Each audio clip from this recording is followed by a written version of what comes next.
ნაკვირ ეთერში. გამოიყენე ანტიბიოტიკები ფრთხილად ამ სლოგანით მსოფლიო კვირეული იმართება, რომელსაც საქართველოც შეუერთდა. საუბარია საზოგადოების ინფორმირებაზე იმისთვის, რომ მოქალაქეებმა ანტიბიოტიკები მხოლოდ საჭიროების შემთხვევაში და მხოლოდ ექიმის დანიშნულებით გამოიყენონ. ღონისძიებაში მონაწილეობა დარგის ექსპერტებმა და ჯანდაცვის მსოფლიო ორგანიზაციის წარმომადგენლებმა მიიღეს.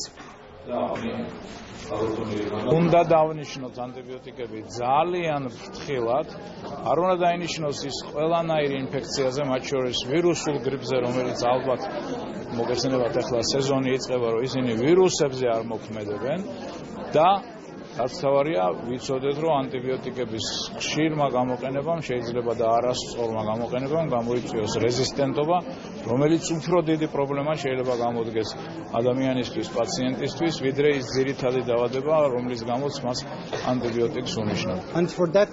ამ კვირეულის მნიშვნელობა ძალიან დიდია.